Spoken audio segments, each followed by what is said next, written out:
There we go. Hello, everyone. This is Sonic Sam. I've been, uploading like I've always done, but it's been someone we haven't got to see in a while. Go ahead if you want to reintroduce yourself. Go ahead.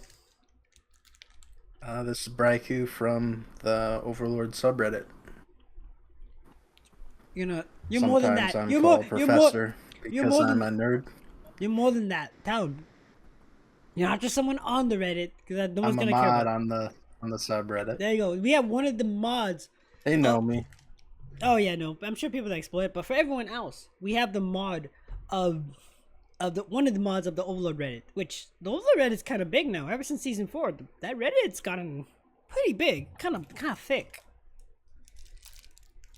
500,000. We're in the top 25 anime subreddits. It's just weird. It throws me It's off. huge. It's crazy how popular Overlord is now. No one talked about it, but ever since the new season came out, everyone and their dad came out, basically. Yep. I'm pretty sure everyone thought we were never gonna get another season, and then it happened. The Albedo's giant tits appeared, and I was like, "Oh shit, this is 4K." That's how it always been. In the beginning, we thought it was going to be dead because Madhouse took it for the longest time. They're only known for doing one-hit wonders. And then this show would die.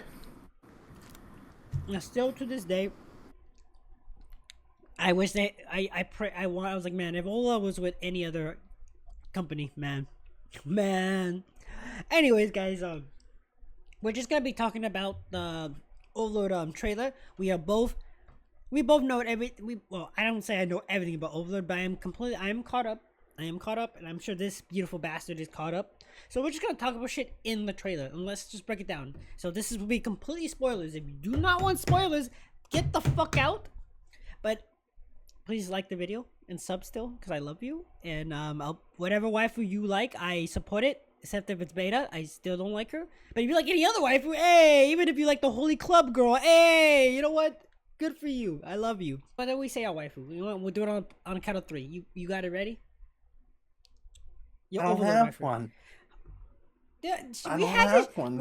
I'm like the one person who doesn't. No, you had characters. We talked about this last time. You had characters. You're like, you know what? These characters are pretty close. I'd say they'd be the closest thing to my waifu. Don't fucking lie to me, dog. Unless you changed in the last like 3 months, 5 months. Emma's probably the closest, but personality, Entoma's pretty funny, but I wouldn't say she's a waifu. Dog, if you want to fuck the spider, dude. I'm not gonna judge you, dog. It's cool. It's alright. No. You know spiders eat the male afterwards, right? Yeah, dog. You lived a good life, dog. You know, what can I say? Okay, well, he was gonna be himself, but I've always been very public about my Overlord waifu. It's Yuri. The head battle maid. I mean, duh. I mean, best girl. She can take your head off and give you head and tickle your balls at the same time. It's literally best girl, guys. You guys are stupid. You guys are not looking at this from the other side, all right? Like I do. I'm a fucking genius. All right, fucking genius. Don't listen to this fucking loser, all right? He doesn't know shit. I'm sorry. I've had a rough day, man. All right. Anyways, but yeah, no, we're gonna just stop at specific points of the trailer, and we're just gonna bop. But let's replay it again completely, the full minute, and then we'll just go back and go through each part and talk about each thing, because they showed a lot in this trailer. I was really, really surprised at how much they showed in this trailer. I was like, oh shit, they really just showing it all, aren't they? They are, yeah. And you'd be surprised how many people have told me, hey, I'm not interested, don't tell me anything, I don't want to hear it. And I'm like, dog, good thing you're not looking at the fucking trailers, because they showed a lot, alright? If I told you, like, the trailers basically ruined the fucking thing for you. So, okay, let's watch this shit. And this will be in English sub, because obviously. やっぱりすごい人なんだ。シズと呼んでいい、ネイヤと呼ぶ。魔導王陛下は東の地に落ちて、それから連絡が取れてないの。問題ない。それじゃ行く。民を誰よりも慈しみ、一人とて損なうことを望んでいない気高きお方のその願いが、正義が。やめろ。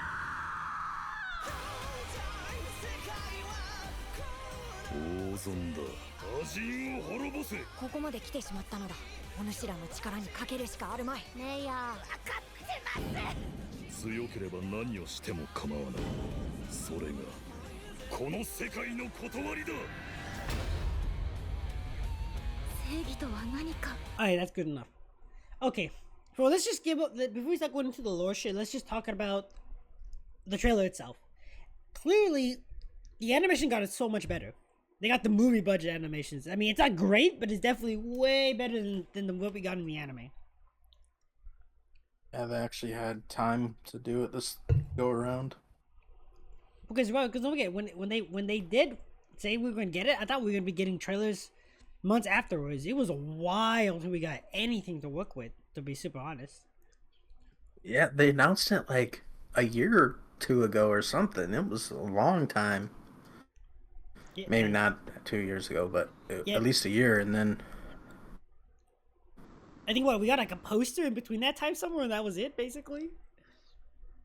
yeah, a poster, and then it was like these last like 3 months we got all of the trailers. We had a teaser and then a trailer and then another trailer. Yeah, pretty much. So that's why I'm like, okay, all right. And I definitely see it through the animation. The animations do look pretty clean. I'm not gonna lie, they definitely look like, you know, but it's hard to know exactly. We'll see till we see like the army fighting stuff, because that's when it's gonna really matter. Because that's when the CGIs have been back. Yeah, there it is right there. I can tell the guys in the back are CGI right there. Yeah, but you know what? It could have been. We could have got 3D goblins all over again. You know. So, Yeah, those were the worst. Yeah, see, this looks decent. This is decent. Not great, but decent. Better than the goblin thing, alright? Better than... I don't think we're ever going to see those goblins again, because they're never going to be able to live that shit down. Those were the worst CGI I've seen in a long time. And to be honest, in an anime in general, honestly. Honestly. Which blows my mind. Like, when I see bad anime, I expect bad CGI, but that shit in Overlord being a decent anime and it having bad CGI, I was like, what the fuck happened to us, guys? What happened? Oh shit. But you know, I'm liking what they're showing, because these trailers have been asking a lot of questions. Because you know, there was a dumb rumor. I talked about it in my last video, like that I uploaded a few hours ago. People were saying, "Oh, this movie's gonna be 2 parts." No, it's not. What are you retarded? No. At no point did they say the movie's gonna be 2 movies. 2 movies. No, it's not. If you know anything about Overlord and read the books, you'll be able to see from these trailers, they are definitely including both of the books in this one movie, 120%, you know? Yep.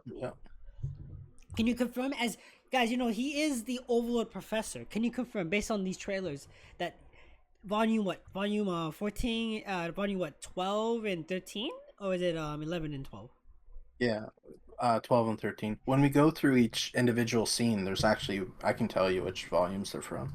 Yeah, I can as well, but I thought it would be even fun to do it too, obviously. That's why we're here. But you can confirm that, yes, that it is, we're pretty damn sure that this movie's covering both the books. Yep. Because see, guys, your rumor is shit. That's the one thing I will hate about the Overlord community, is something people just say random shit and people believe it. Don't do that, alright? Don't do that. Okay, let's just kind of go through the scenes here. We obviously have we have Overlord on a what's the horse called again? It's a Soul Eater. A Soul Eater. There you go. I had it in my fucking pocket. I don't know why I fucking forgot. I was thinking of the D&D name for a fucking a undead horse. We have a Soul Eater, which is what volume is it for the cover of it when we saw it? This image comes from volume, I believe it's 12. Yeah, this image, but no, this one should be from 13. Yeah, but also I think tough to say. I think on volume 9 as well, we have an image of Ainz on a Soul Eater as well. I'm holding the book up. You can't see it, but I'm holding it up for the people. I will include it on the thingy. But yeah, no. So if anyone wondering what it is, it's a Soul Eater and everything. We did see him. We also saw him in season 3. Obviously, they were a lot. I mean, they were multiple Soul Eaters. You know, even though we glance over it, whatever. And then we have let me see if I get a better image. Okay, so let's talk about this person since we're here. Go ahead and I know who this is, but I'll let you take this one since I took the last one. This is Evil Lord Wrath. He's a level 80 demon. Okay. And we did see him, right? We saw him in season 1, right? In the very first episode, I believe, or the second episode. Yeah, Ainz was going to leave Nazareth, and he ran into Demery, Demery, Demiurge with he Yeah, had three of the evil lords. yeah, like all the like sins or whatever bullshit, right? What they're supposed to be representing, all that bullshit. Yeah, Right. Yeah. So, because a lot of people, and I think it's easy for us to swallow this part that clearly, because I believe they said it even in the poster that Ainz is supposed to be killed, but obviously he's not killed because we see him in the next season. Obviously, it's an act, guys. This whole thing's gonna be basically just a big act. I mean, if this was a spoiler for you, I mean, it really shouldn't be. I mean, but I guess the advertisement for this movie was more like trying to build up for the people who haven't seen it, right? Because I'm assuming you haven't seen it, right? You don't know anything about this.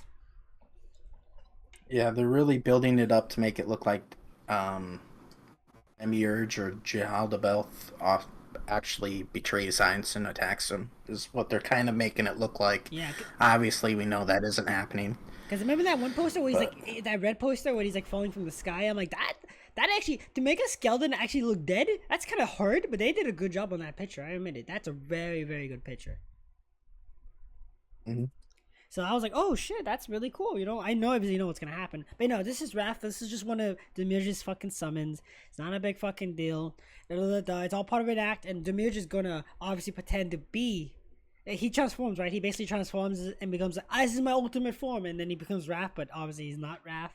It's all pretend, obviously. Is that correct? It's been a while yeah, since they we were just doing. swap. Yeah, they just swap places. Yeah, I said everything. He pretends to get knocked into a house and uh, they swap places. Yeah, and everything. But okay, let's talk about the characters here. We have her name's Nadia, right? It's been a while, but her name's Nadia. Neia, right? Yeah, I pronounce it Nia. I'm not really sure how you're supposed to Yeah, say it. all that good stuff. And she basically I know she has a pretty low level in the beginning, right? Until she goes into her other form, kind of, or gets the equipment, right? Yeah, she's pretty low level. Even after that, she's a low level. Yeah, but it's the equipment she has that makes her more valuable, right? Basically, one specific item in particular. But we'll talk about that when we get there a little bit. But yeah, no, Yeah, she's like level 15 and or something. Her level doesn't really go up, but she does get a couple unique skills that come up towards the end. yeah, and everything, and so she's our new big character. Anyways, I'm just like, that robot girl. I'm just like, oh yeah, blah blah blah blah. So it's kind of awkward that she's gonna be one of the main characters here. But I will say in the book their little relationship worked really well. So I hopefully we'll see it here and it will work really well. But we'll see. But they definitely have a very friendly relationship. Definitely. Like we see People here. are gonna really hate me for this, but I don't really care for Nia. But she has like everyone loves her to death. Well, I think because she's a very pure person. Because let's be honest, right? In the end, she's kind of just a pawn, but she really does consider I basically Jesus Christ in this. And you'll see it very clear Yeah, in the book and towards the end of the trail, where she's like, "Oh, Ain's justice, all perfection." yeah. Good. From the beginning, she isn't able to use divine powers, so she never becomes a paladin because she doesn't believe in anything, and that's one of the requirements to gain a faith-based Yeah. class. You have to believe in a god or something like that. Yeah, which basically, guys, And very so D&D, throughout this, very D&D like. You need to have some type of identity. You just can't be a paladin Yeah. or a cleric without some type of identity of some kind, even if it doesn't exist. and throughout this whole arc is basically her understanding what she believes in, and she comes to believe in Ainz. Basically, she never comes out and directly says it, but she kind of hints at it that Ainz Yeah. is more than just Yeah. a person. Yeah, She actually calls it the Battle of the Gods. So Yeah. Oh yeah. Literally. Because again, and people don't understand, the Holy Kingdom is in terms of in terms of actual fighting, it's probably the most conflict and fighting thing we're gonna get. Because don't forget, we get to see the after effects of this in season 4 towards the end, where they see a document and it has like the Beast Kingdom, it has the Holy Kingdom, and the Dragon Kingdom as allies of Ainz now. there's a lot of shit that's gonna happen, and there's a lot of fucking killing that's gonna happen. This is probably the most brutal volumes we're gonna see, and I'm glad they put this in a movie because holy shit, to not putting in a movie would have been not great because I want to see it all. I want to see this at the worst. Volume 14 is probably more brutal, but we don't see it like in season 4 when they attack Riestes. We don't really see the destruction, but the numbers are higher. Yeah, but in terms of like but this one, we see like all of it. Yeah, we see like the meteors wiping out villages. It's crazy. Yeah, and let's not even talk about the Holy Club. We'll get there when we get there, but yeah. Oh, yeah. Yeah, Holy Club it's every fucking. I would want to do a video just on that character, just so I could talk about it. Because when I put Holy Club on YouTube, I don't get anything, and I'm like, oh yeah, that's just free for the fucking farming. I'm sure that video would fucking blow up real quick because I've had people say, hey, you know what the Holy Club is? What the fuck is everyone talking about? And I'm like, because nobody's talking about it, and it's so hidden even in the wiki because they know it's kind of like the season 3 like fucking ending fight basically, you know, that like it's an inside meme for the light community. Novel readers. Yeah, in the community and da. So, but yeah, no, but we'll go ahead and continue. But yeah, no, they're gonna have a very nice little relationship, and it's nice. And they did honestly, they did really good with the scenes here, almost exactly like in the book pictures, which is great. I love that. It makes it easy for my videos, so I can just show you the picture on screen. So I like that. Very nice, you know. Yeah, that scene happens right after Ainz dies. Yeah. See, and she's crying about it. Yeah, and what's crazy is that it jumps back in this trailer. They go front back quite a lot, which makes sense because they are making a trailer, right? Mm-hmm. And no, Ainz doesn't actually die. It's all pretend, guys. Come on, right? I'm pretty sure he doesn't actually die. It's all pretend. He didn't actually die, like his avatar at any point. Yeah, no, obviously, because he wouldn't even know he would be able to come back. The anime doesn't go as much into the detail with the Demiurge. They kind of almost played up where he could fight against Ainz or betray him. But if you read the light novels, that is 100% not the case. Demi is like Ainz's biggest simp. He's like, Lord Ainz, I love you. Everything you do is perfect. Yeah, so if you don't have that detail, you might suspect that he actually dies, but he doesn't. It's a theater, basically. Demiurge believes like Ainz is basically the root of all evil, which if you don't know in more like mythological terms, the root of evil is beyond all evil in the world. All evil comes from the root of all evil. That's not Overlord really lore. This is more just general lore. A lot of like shows go into religion and stuff like that talks about the root of all evil. It's beyond the heavens, beyond the earth, it's beyond hell. It's literally it's almost like its own like it's almost like it's a Cthulhu monster. It's like more like a concept if anything. So Demiurge being like probably the most evilest thing because his whole lore thing is literally to be basically Satan in reality, you know. That's what his creator made him to kind of be like it. Basically, they say, "Oh, he's a demon. He's like the demon general." I'm like, he's basically just Satan. Come on, I don't think the guy's ever said it, but I'm like, he's just Satan in a suit. You know? Yeah, Demiurge is kind of Satan. What is it? Allegory for Satan. Yeah, Ainz is more of like an allegory for death itself. Yeah, and everything, but in reality, even Ainz himself being like death is more like a concept, which would be beyond like the actual rules of like heaven and hell, because concepts mean way more. You know, these are beings that like if they ever didn't exist, everything breaks loose. You know, everything goes to shit basically. But I mean, also to point this out, I don't know if you watched Has Been Hotel, but Lucifer on that show transforms. He wears a suit. What does Demiurge do? He wears a suit and he transforms to different animals. I'm just saying, I feel like they were trying to connect things there, and maybe not people know that, but obviously, you know, Satan had a lot to do with, you know, religious stuff. You know, Adam and Eve with the apple, he was the person transforming the animals, trying to encourage them to, you know, eat the apple. So I think that was a reference to that. I personally think that it's not confirmed, but that's my personal belief, you know. And if that's not the case, I just gave you guys some research, right? But I think that's the case. I think that's even more of a reason that he's like a representative of like Lucifer in his own way, you know, the ruler of hell. And he's basically the strongest being, like, in terms of hell that we have in the show. Let's be honest now. No one's even close, you know? Well, I mean, his floor literally has bipedal sheep, quote unquote, in it that are being tortured all the time. Yeah, which, I mean, it's literally, he is Satan. No, okay, you should probably confirm what you mean by that. I understand what that meant, but you should probably confirm for the people what you mean pale-blooded sheep. You should probably tell them what you mean by that. Demi captured humans a long time ago, and he used them for his experiments. But Einz asked about it, and he called them bipedal sheep because it's not that he's trying to hide it. It's just he views humans as sheep. They're just worthless animals to him And obviously, because they're Ainz so weak. And obviously, Ainz doesn't know. He's not really aware, Right. Because he thinks, oh, you But just found some cool animals. Okay, cool. but he's literally like torturing them. He's using them to feed each other. He's cutting their skin off to make scrolls. It's literally his floor is literally hell, like It's perfectly. It's the description perfectly. Yeah, no, literally, you know. And they made a lot of the floors kind of represent hell too, like how Kaiser's kind of like the ice floor, you know, like in Dante's Inferno, it's very similar to that as well. It's really wild. There's so much symbolism in the show that more people are not aware, right? So, okay, well, I want to point to this thing. Actually, this is one of the few things I knew not as much about. Maybe I just skipped it in my head. I don't remember this little parasite thing super well. Maybe you can kind of cover that for us. Yeah. I can't remember the name of the race off the top of my head. Give me 1 second. Yeah, I know. I have a picture here too. Let me hold on. I can send it to you real quick. I'll send you the what's called page. Here you go. It's in the English too. I got you.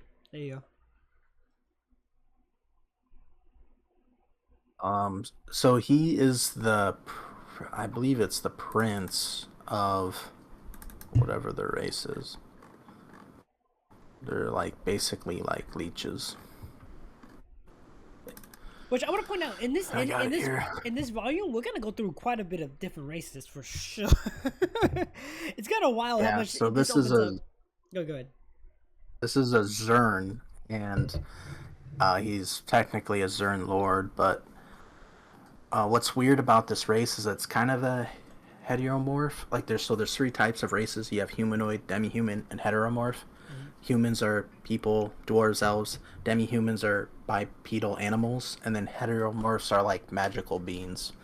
But he's weird because their race is kind of between demi-human and heteromorph. They're kind of in the middle. And that sort of comes up mechanically in the books because they, especially one of the side stories, they run into another race that's very similar to that. This is important because the certain spells only work on certain races and certain categories, so it's just kind of an interesting tidbit. And I don't remember this thing having that big of a significance in the story overall. Like, he's there, but he's definitely not significant. I don't remember too much. Yeah, he does help him fight. Was it one battle? So. And we might not even see it in the movie, let's be honest now. We might not even. There's so much I'm worried that they will cut out. Like, I want the combat to be the main focus. I want the combat to be 80% of this movie. Because everything else is pretty easy to follow, I think, personally. So. We see her carrying him, so he's with her. This is the scene where he fights with him. He uses magic. Maybe. But, I want to once again confirm that we're going to see a lot of different things in this movie compared to the rest of the series, because we started to see like the Thoros and stuff that are just humans, and that kind of made things different in a little bit.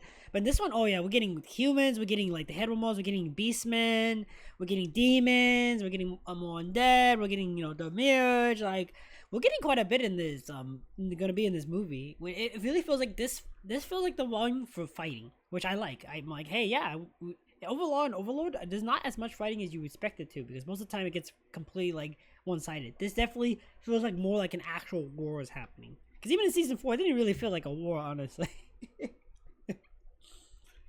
this was definitely a war, because between the Jal the Belt takes over the demi-humans near this country and he attacks them with them, so it's more of an even fought war than. And it's definitely not one where I was just like, just win. It's more like Demirge is like, okay, I need to, because this is the worst thing. Demirge is already an evil human, even an evil being. For Ainz to be like, hey, I need you to be the villain. You're asking too much. Because Demirge is gonna take this to another level, and he definitely does. And I hope that we get to see that. This to me is the darkest part of Overlord. It really is. You do not ask a man who's basically Satan to be like, hey, you need to act evil. Like, what the fuck? He must, like, in my head, I imagine Demirge being like, oh, I'm supposed to be evil. I'm just not bad enough. I gotta go back. I gotta be worse, even worse. And I'm like, what the fuck? No, no, no. Yeah, it Stop it.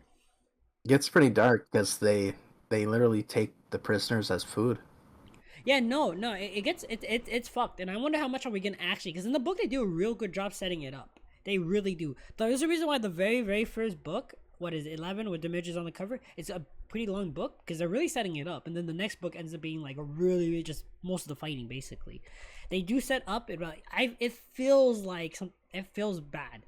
It feels real bad for the people, for the Holy Kingdom, which is wild, by the way. I never thought I would actually give a fuck about the Holy Kingdom, but we'll kind of get into that when we get to more of the main characters of the Holy Kingdom, because there's obviously 2 or 3 main characters that we're gonna talk about. Then we have them here attacking the city, the different race, beastmen. We're not gonna get to each one too particular. I don't care that much. Oh, and this is a cool little scene. We see the angel servants from season 1 here. The angel summons here fighting Raph, which, I mean, come on. They were gonna beat Raph? Guys, come on. Doesn't exist, boys. Doesn't exist. Raph's gonna body them. We're gonna move on. But we get a cool little scene here with the Beastman. I'm actually really surprised he doesn't look like shit. He actually looks alright compared to the books pictures. He looks pretty good. Quite impressed. You got anything to say before I kind of continue forward? No, he looks really good. Yeah, I'm quite happy with him. Oh, and then we get how do you say her name? Ruruya, whatever her name is. Remedios? Remedios? Is that how you say that? Remedios? I hate that name. I fucking hate that. Remedios? Remedios? I'm not. How do you not know how to say that? I'm not good with those. I'm bad There's with so names. much Spanish here. That's so racist. How could you say that to me? I'm American. Hey, but you know what? I'll just say there's a lot of Spanish spoken here. Yeah, So I would imagine that you would have. Eat my ass, alright, first of all. Eat my big ass. But anyways, we have her here gonna try to strike the Mirage. Which, I mean, come on. I mean, even though, I'm gonna be honest here, we can both agree this girl gets bodied like the whole fucking 2 volumes. This girl does not catch a break in any of the 2 volumes. She's basically just the punching bag. She's really... Yeah, she was like the strongest person in the country, and then she's up against these impossible odds, and she just gets beat down every time. Yeah, because she was a paladin, a holy knight, and what, a slayer? Some shit like that?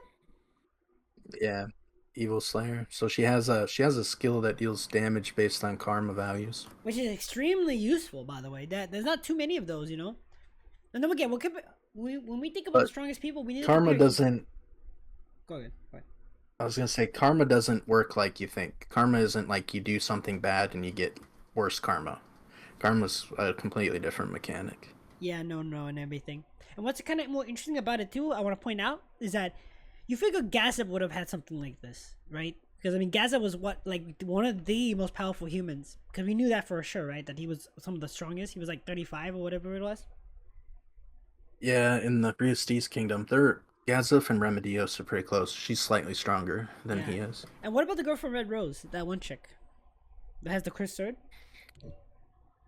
Gladios, she's kind of... I mean, she's... Lackless, I think. Yeah. She's fairly strong, but a lot of her levels are in magic, so she's kind of... Her build split. Yeah, she's more like a cleric. So she'd be good against undead, but... Yeah, she's better as a cleric, well, like, Romeo is definitely a paladin. She's definitely not casting magic. She's like, I'm gonna smite you. And yeah, no, and we're gonna see... Buffs her sword and goes at you, basically. Mm-hmm. And let's not, undertone the, Holy Kingdom. They are one of the big powers. They get talked about so much, like, in the background. For the longest time, like, oh, the Holy Kingdom, oh, the Holy Kingdom. No. We don't want to piss them off. So I mean, they are significant. That's why I want to point out how significant this is, because this is a big turning point for the lore completely. The Holy Kingdom is a significant piece of the lore, and them just to get fucking basically fucked here, because we know they get fucked. If you watch season 4, they get fucked. I doubt they became Ainz's friends on, even though we kind of talk about that too, because you can kind of go back and forth, or like, oh, was it the best thing for the Holy Kingdom? Even though I do want to make this clear as well. Don't get the Holy Kingdoms were some of the, were part of the people that had to do with the issues with like a lot of the stuff in season 1. We got probably the most Holy Kingdom stuff in season 1. That right? was the Slain Theocracy. Well, they were bad. Season 1 was the Slain Theocracy. Well, wasn't But that? they're bad guys, yeah. Yeah, well, they have a branch. They're like a branch of the allies of the Holy Kingdom. I'm pretty sure, right? They're allies, yeah, but they're different countries. Yeah, but they're allies. You know, they're like the only allies the Holy Kingdom has that isn't just like force, right? Pretty much, because they have like some of the strongest people, basically.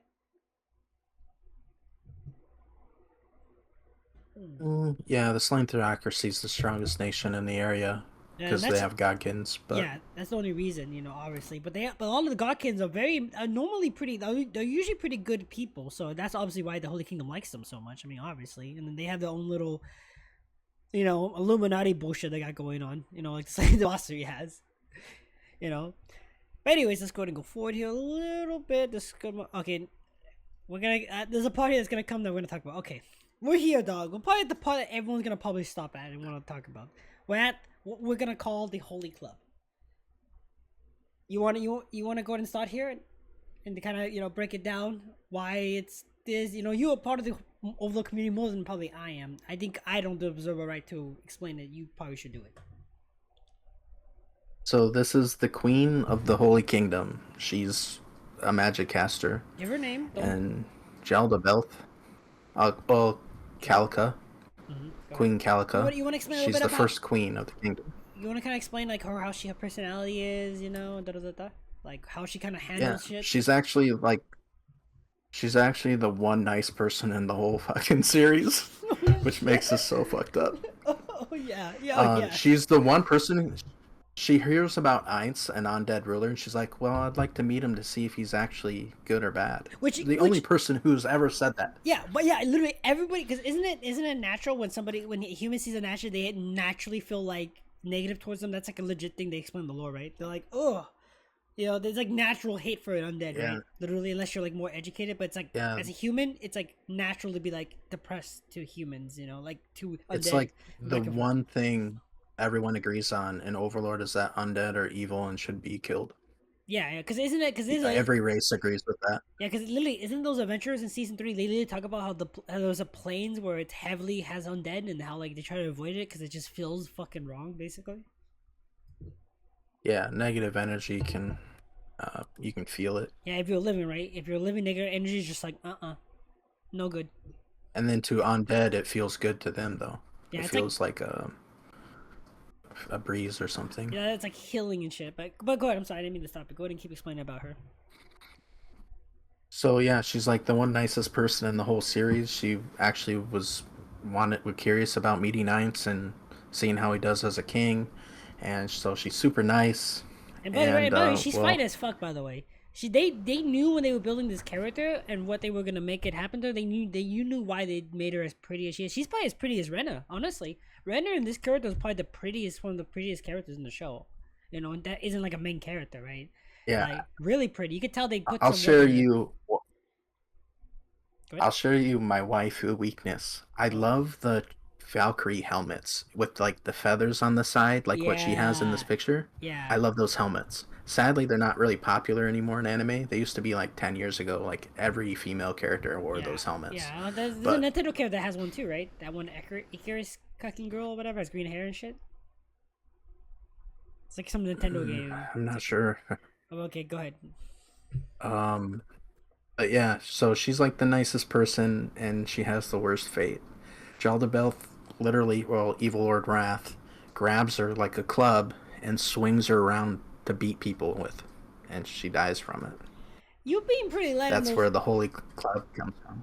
You're being really light on those details. I'm gonna be honest. You missed a few details. I'm gonna go ahead and add in for him. If he didn't say it, but how she rules is actually probably one of the reasons why the Holy Kingdom's in any mess to really begin with. She has an issue where she's constantly trying to please everybody. She doesn't want to piss anybody off. She wants everyone to be happy, peaceful, which leads to her not doing some decisions that she probably should do. They're like, hey, you should probably just do this. It would probably have helped your people, but she just doesn't want to fuck with anybody. She doesn't want to like pick. She's such a nice character. She doesn't want to fuck anyone over. She doesn't want to be mean to anyone. She really is the nicest character. She really is. And so not only for her to be used as a club to be swinging around, I can almost read you the wiki description of this shit. Let me read you the wiki description of this shit. Let me bring it up right here. I reread it because I was like, hold on. I'm looking for it. It's over. Conversation. I should have had this prepared. I thought you were gonna get more deep into that shit. This is the kind of shit I like.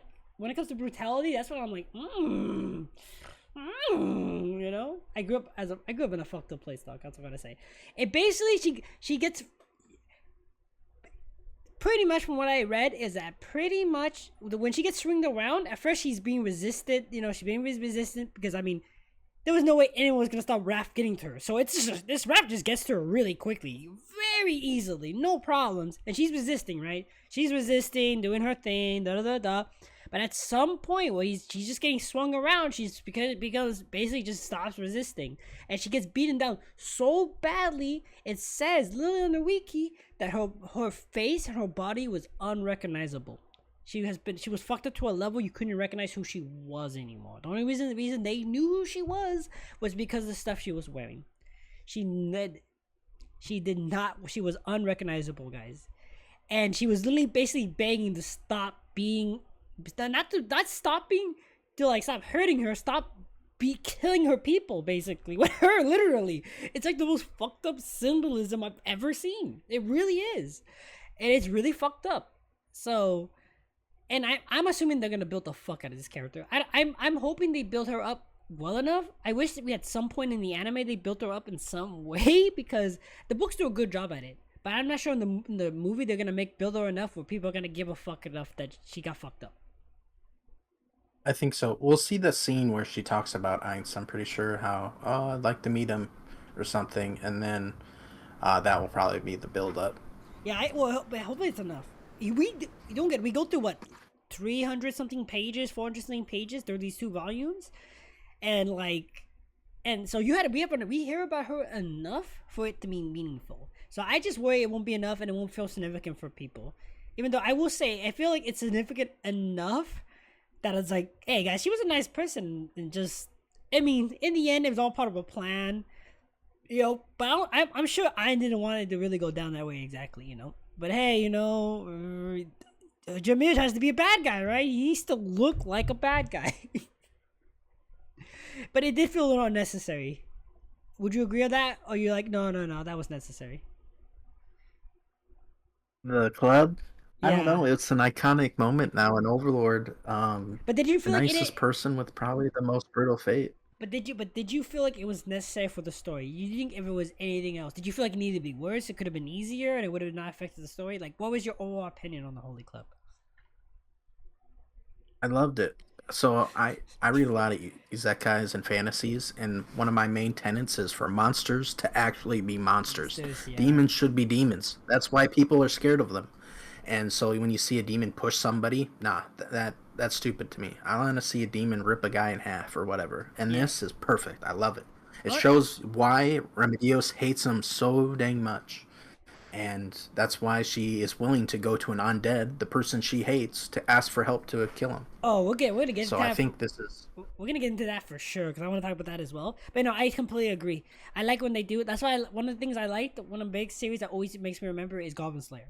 That first episode, man, they make you know, hey, no, like this isn't your happy cakewalk here. Goblins are not good people. They are fucking wrong people. You know. The only worst thing. I mean, obviously, I'm not saying I wanted. Oh, good. That's what I loved about Goblin. I mean, it sucks that what happened to her, but it solidifies that goblins are horrible creatures. That's why he dedicates his life to killing them. And I think it's an important part of the story to show. It's not like, ooh, it's a goblin, we need some adventures to kill them next week. It's like, we need someone right now to defend the people, otherwise that's what's going to happen to them. Yeah, and I want to make this clear as well. I do not go toe in any type of thing. I'm not into that, and I'm not into that weird shit. I'm a very vanilla guy when it comes to my porn. Listen, like, we don't condone that in any sort of way, but guys, this is make-believe characters. This is fantasy. There's a reason why Berserk is as popular as it is. It's one of the few animes, one of the few manga that went to that level. All right, so yeah, no, I agree. I think the scene was necessary, even though I want to be honest with you, I wish there was a bit more. I wish before besides just tearing her body in half, they would have just threw her body to the bosses below and they ate her alive. They just teared into her. That would like a zombie movie basically. That, I think that would have made it feel even more significant because that scenes like that always get me. Those zombie scenes where a guy gets just engulfed by multiple zombies, gets torn up. That shit always gets me. I'm like, fuck, dude. Maybe it's just me because I'm a little fucking bunny. My spirit animal's a rabbit. But that shit just fucking terrifies me. It hits a core somewhere in my body that I'm just like, I'm not afraid of it, but it just tells my instincts just pop up, and I'm like, no, that shit's fucked, dude. So I think that's something. I think it could have been a lot worse. I didn't want her to be raped, obviously. That doesn't happen. But I feel like they could have did more. They could have played it up a bit more, made it a bit more brutal. But you know, it's what it is. But I mean, it's still fucking brutal, and I can't even imagine how it's gonna look in the fucking. Because this movie is rated R, boys. It is gonna be a rated R movie, which thank God, we need it. We need that, especially in Overlord when it's supposed to be a Touch of Dog series. You know. Wait till we get to the meat shields. So. Oh yeah, well it's gonna. Yep. Oh yeah, we have Ramia here, fighting the Beastmen. Oh, also Ramia here, or whatever her name is, fucking whatever. She's what's her name's best friend, the princess's best friend. And also in the trailer, we're gonna see her kind of freak out, and I'm pretty sure that's the moment you see in the trailer crying, and pretty sure that's when she, the princess did not survive, obviously. And yeah, no, she doesn't survive. She doesn't survive. So, which by the way, this actually looks really good here. I'm gonna just play for a second. Look how good that generally looks pretty good, honestly. Not Albedo, but I mean, she looks good too. But this looks like decent fighting scene.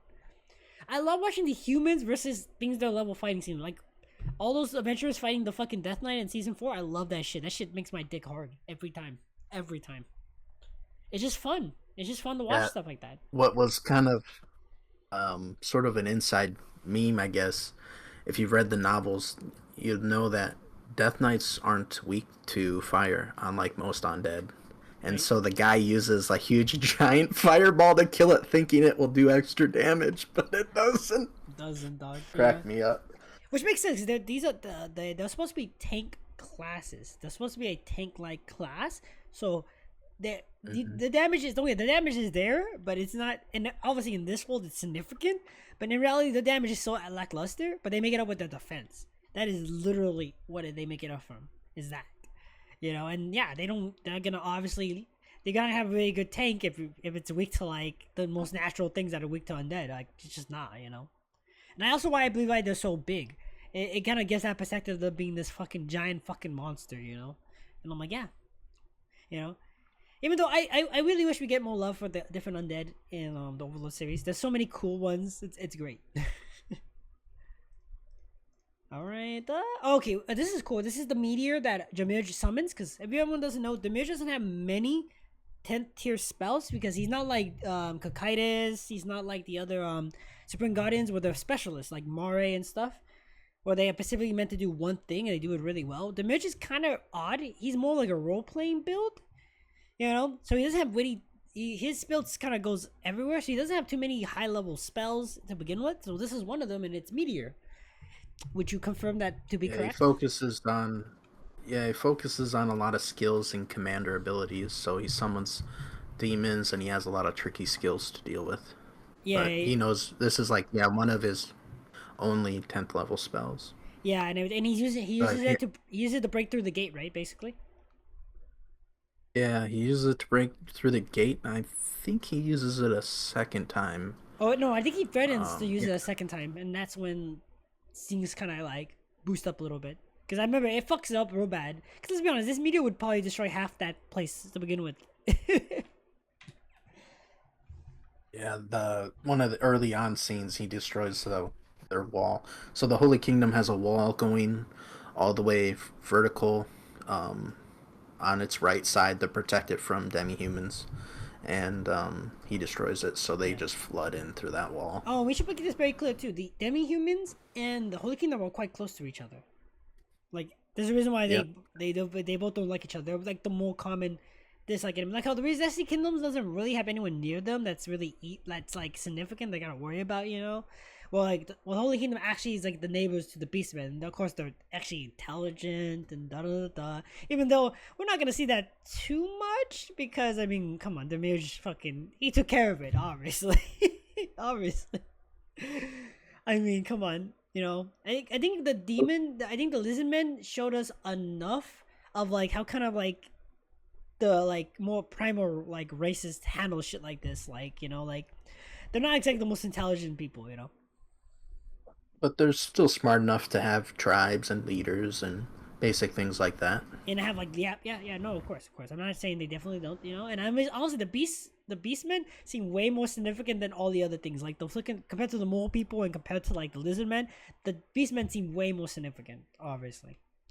Even though I hope at some point we will get to see outside demons that doesn't have to do with Demirj. That'd be kind of cool. I would like to see his demons react to Demirj's demons. That'd be kind of funny. I think that'd be cool. You Well, know? so we see there's Fluter has the Death Knight in his dungeon, and I always wanted to see Ainz's Death Knight fight against it because he has a skill that buffs him and stuff. Hmm. So I always wanted to see something like that where you have like Nazarik's monster versus like a New World version of that same monster and see them get Serious. destroyed. Yeah, because there are some powerful dragons, like the dragon that we see in the OVA of this volume. Which you guys don't know, there's like an OVA in this volume. It's like an intermission where they basically get a little mini story as if Ainz came without his guild. Basically, he was summoned without his guild, and he basically becomes fucking Evil Eye's dad, basically, pretty much. That's correct, right? Oh yeah, in the side story. Yeah, it's like Yeah, an OVA in the book. yeah, it has nothing to do with this arc or Yeah, anything. It's yeah, just an alternative timeline. which I'm mad about. I was hoping after season 4 we were gonna get some mini OVA of that. That would have been really cool because the amount of Evil Eye love is pretty wild as well. And obviously, it's just cool to see Daddy Eyes Edition, they be didn't Daddy Eyes. release it in English. Yeah. But anyways, yeah, but and just to point it out, there's a really powerful fucking dragon in that little mini series book, and man, that's saying a lot. That's probably what's that dragon's name? Oh, That really that insanely powerful dragon. Elder. He has 3, but Elder Coffin Dragon Lord is what we typically refer to him Yeah, as. But and he could probably beat most NPCs 1v1. oh, I'm 100%. He pretty even sure made. I actually was like, oh shit, if I wasn't careful, I could have died there. Yeah. You know. Einstein Shelter could probably beat him. Otherwise, his build is really tough to deal with. Yeah, and he's and we don't even know for sure if he's even technically alive in this point in the series, which I'm assuming he is because Planet and Dragon talks about how the strong people compared to him. So I'm assuming there must be, unless he was talking about the Godkin, but I doubt it. I really doubt it. I'm not sure because he was pretty brutal. He killed millions of people, so I think PDL might have stopped him. However, there are other Dragon Lords. I mean, we know there's DDL, Deep Darkness Dragon Lord. Yeah. He's alive. Yeah, the few dragons that survived the war before, right? With the Godkin, the new worlders that came Yeah, before. there's only like a dozen of them or less. Yeah, everything. Cause everyone's like, oh, that frozen dragon was gonna be such a big deal. No, that frozen dragon was nobody. He wasn't even close to being a dragon lord. He was still a young dragon compared to all the other ones. Like, of course, because I don't expect Grasshawk to work on Planet and Dragon or any of these higher dragon lords. Like, no, not at all. I expect them maybe get stunned a little bit, but not anything significant. Yeah. So, okay, let's go forward a little bit. Oh, I see it's right there already. We got the Goblin Slayer treatment where the Beastmen are tying humans to their chest so make it where the humans don't attack back. Basically, Goblin Slayer fucked up shit, And I'm surprised they even showed that, to be honest. I'll be real with you. I was real surprised. Like, holy shit, they're like showing some shit in this trailer. Holy damn. Like, Well, I think that's why they made this movie so they could actually show all of this. yeah, but Goblin Slayer did it, which showed quite a bit as well. So I was kind of surprised still, Like, I'm surprised Goblin Slayer got past that episode 1. I'm real surprised with how close they got to that. That was almost softcore porn in some level, So I'm surprised, So I don't want to say exactly that's what the reason to make it a movie. Who knows? Maybe they just didn't want to include it in the episodes, and they weren't gonna have enough time. Even though I'm in the boat where Overlord should have 24 episodes every season. I've said it multiple times. It really should. Yeah. But yeah, wait, okay. They cut a lot out, but Well, here, let's talk about this boat here. So you want to take this one, or you want me to take this one? sure. Yeah. So if you remember back in volume 11 or season 2 or 4, Ainz goes to the Dwarven Kingdom and collects the runesmiths. Well, to advertise, he uses items from Yggdrasil that have runes visually on them, even though they're not runic weapons. But he's like, hey, look at this cool rune item to advertise his runesmiths. So he gives her this bow, and he throughout the whole series, throughout this whole arc, he's like, "This is a rune bow. It's super powerful and awesome. You should check out rune items." No one even thinks about it. It was like it was like an ad that everyone just kept pressing skip on. Honestly, it really, even though the bow does make her way better than what she is currently, for sure. Because I mean, come on, obviously. Oh yeah, it's like a level 50 bow or something. So it's super good for this world, but to Ainz it's just a garbage item. Yeah, which I. So yeah, it's good, and then he never uses it. Yeah, well, yeah, obviously, and even Until if he, this moment. and even if he did want to use a bow, he wouldn't use this shit. He would use fucking Chuck Chino's bow or whatever. You know, like gonna be blocked with magic. Why would he? Why would he do this shit when he can use that shit? You know, there's way better things he can be using. You know. But yeah, no, this is just a. But this bow is kind of the. Yeah, It's a running gag in this arc. Yeah. So he's trying to advertise runesmithing or runecraft, and no one understands it, and he even has demiurge like, oh, a powerful rune bow, I better be scared or something, and everyone just no one even realizes it, and all of his attempts fail to advertise the bow. Yeah, like he said in what that Chibi show is that he's never been a good businessman. He's never been a good salesman. And I'm like, one of the few times it's hard to take that Chubby show kind of seriously, but I feel like sometimes they drop little lore things that are legit real, and I can feel it. I'm like, he's like, yeah, I'm not a very good salesperson, and that's why with Tanya, he's kind of like, he gets so easily intimidated because Tanya would have probably been his superior, basically. He's just not ready for it. Yeah. Okay, we just have her shooting some more beasts, man. The fighting, blah blah blah blah. Which I do like the design of her here, of Neela. I do think she looks really good like this. It kind of like she feels like it's her little Saiyan man persona from Dragon Ball Z. You know what I'm saying? Because as soon as she does it, she's like, oh, I just blessed me with all these things. I'm gonna fight, you know, for in his name and da da da da. You know, it's almost like it really, because don't forget, she gets this gift later on in the beginning of the first Holy Kingdom volume, right? When she's in the church and she's like, oh, and Ice has the bow in his hand. I'll put a picture of it on screen or whatever. But I'm sure you know what I'm talking about. He has the bow in his hand and he's just handing it to her, and she's like, oh, like all scared and shit. Like, what are you doing? You know? I think I have that picture right here. In volume 12, on their way to the Holy Kingdom, he gives it to her. I got you, fam. There you go in the Discord. I got you, homie. That scene, right? The scene but the scene we're about to see is this one. Which one? Go show me that one. Put it on screen. Oh, okay. I've they go never to fight the. Yeah, well, hold on. They don't show anything about this in the trailer at all, huh? They're definitely keeping it a surprise. Okay, so this part, this will be the first time. It's hard to know, because it is probably going to be the best part, I think, personally, of this entire volume, because I was like, oh shit, no way. I haven't showed, even in my breakdown when I did reaction video, this was the one picture I kept telling people I'm not going to show. I kept saying there's one picture in here but I can't show because it's spoilers as hell, and they will know as soon as they see that face. They're like, oh, and then they saw I'm like, yeah, it is spoilers. So what do you think? You think it's worth, I mean, this is a full spoiler thing. You think it's worth going down into? I mean, we already spoiled a lot, so we might as well, I think. Yeah, you know what? Go ahead. We want to make this clear. This is more towards the end of the book. This is kind of like the finale. Yeah.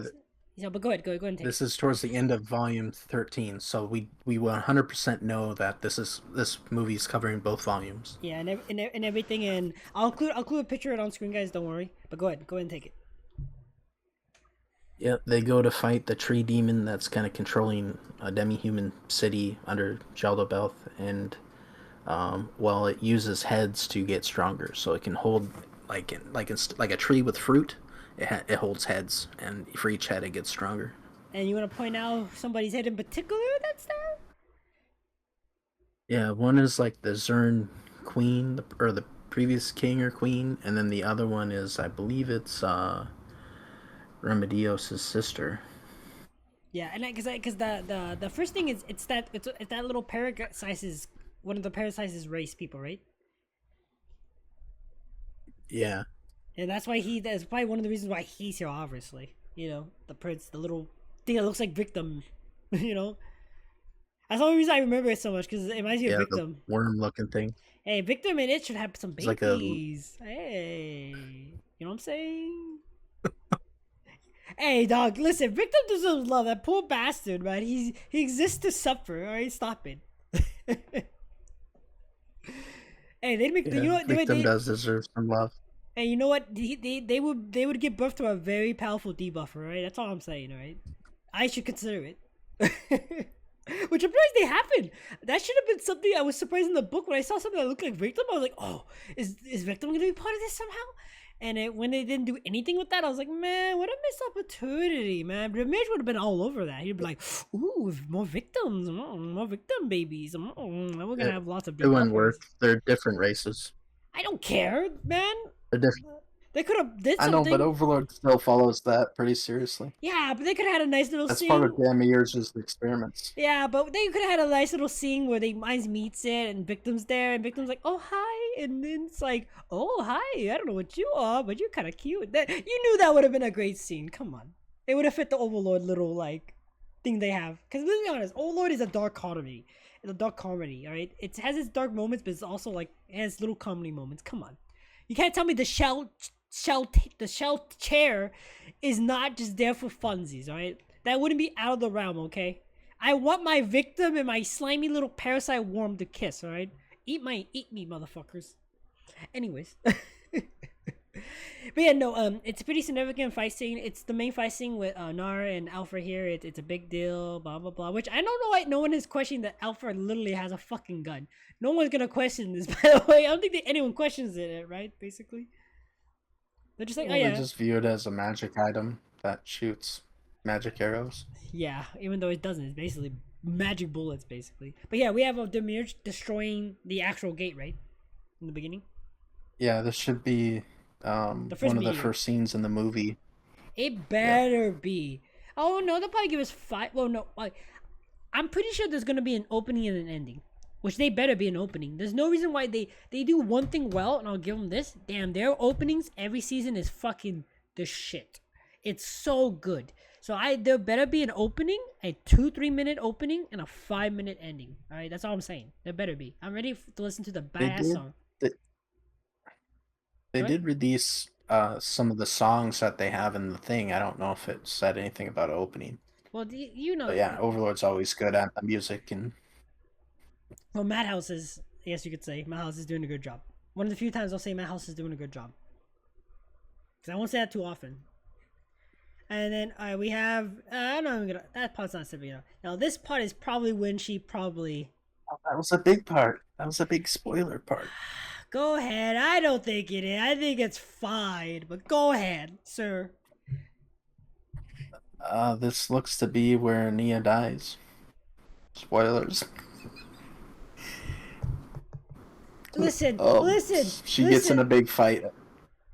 Listen, I want to, And she does pretty good. She actually does really good. are you going to say who kills her? Well, it's a group. She's fighting a group of demi-humans that get over the wall, and See she that? kills a couple of them, and then she dies at the end.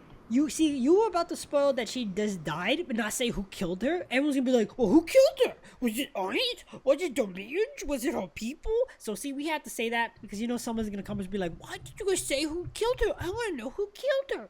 So yes, that is important. You should at least say who killed her. Yeah, no, but I think this is why I think it's not good. I'm happy she did die because this is supposed to be a dark series, and there was no way they were gonna continue with this character. She had death flags all over her with all the alpha shit. She had death flags all over her. Like, I guarantee it. She had more death flags than the fucking princess, which is wild. Which is wild, by the way. So I'm more upset about the scene, not because she dies. I'm more upset at how she dies. The does die demi-humans is still bullshit.